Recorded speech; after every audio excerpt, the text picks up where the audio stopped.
I'm Bernie Leving, Congregational Care Pastor here at Palmacia United Methodist. Welcome to this week's Prayercast, in which I continue to focus the Prayercast on the stained glass windows on the south side of our sanctuary.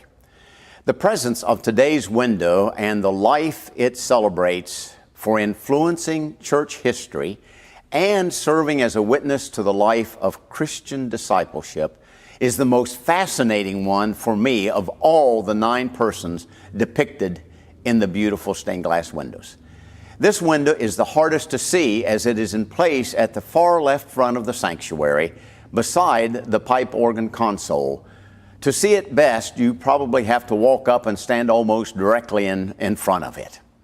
It shows the image of and celebrates the ministry of Dr. Harry Emerson Fosdick, renowned early to mid-20th century pastor, preacher, teacher, and author. Pictured in the center panel is Dr. Fosdick. He studied at Colgate Seminary and Union Theological Seminary. He was ordained a Baptist minister and served as a Baptist pastor until he voluntarily went on active duty as an Army chaplain, serving in France during World War I.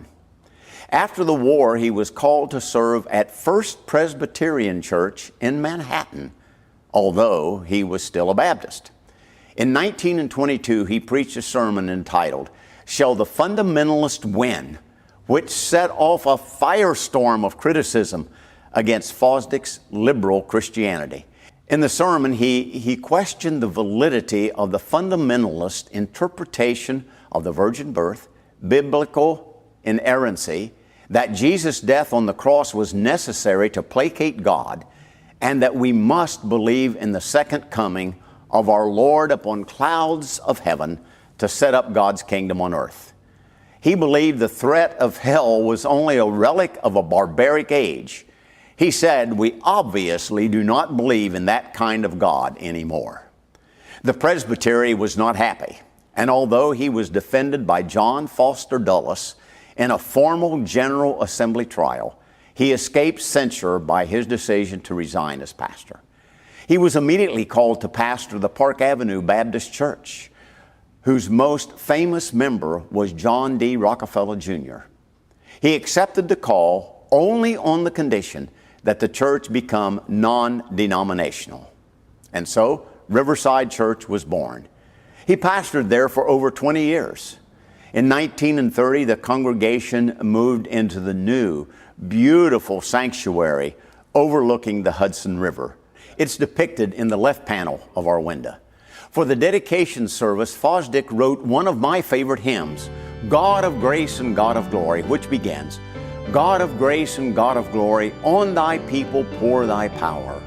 Crown thine ancient church's story, bring her bud to glorious flower.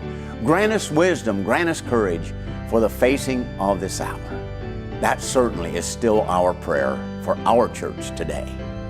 The church building was more than a place for worship.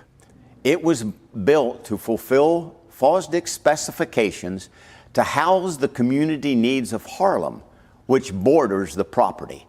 It has a gymnasium, a theater, dining rooms, and classrooms in the 22-story bell tower for the religious and social training of youth.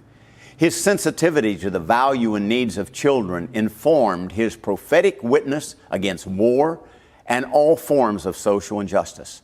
Children are seen in the window's right panel.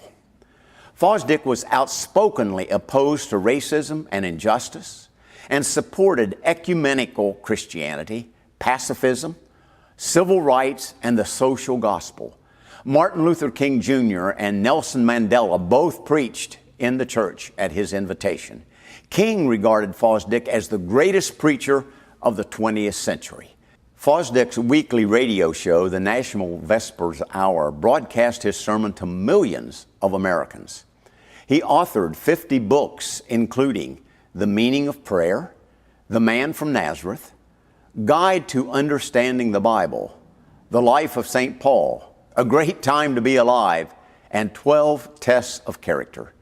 Though Fosdick died in 1969, some of his books are still in print.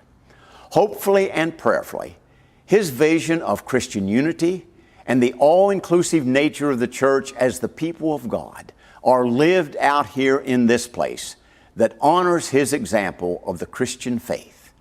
My closing prayer today is one of Fosdick's prayers for the church. It's taken from our United Methodist Book of Worship. Let us pray. O God, you have built your church upon the foundation of the apostles and prophets, Jesus Christ Himself being the chief cornerstone.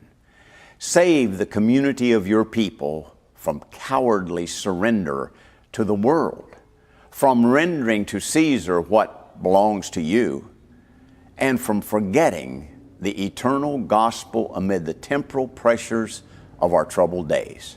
For the unity of the church, we pray, and for fellowship across the embittered lines of race and nation, to growth in grace, building in love, enlargement in service, increase in wisdom, faith, charity, and power. We dedicate our lives through Jesus Christ, our Savior. Amen. God bless the rest of your week. See you in church this Sunday, which is Pentecost Sunday.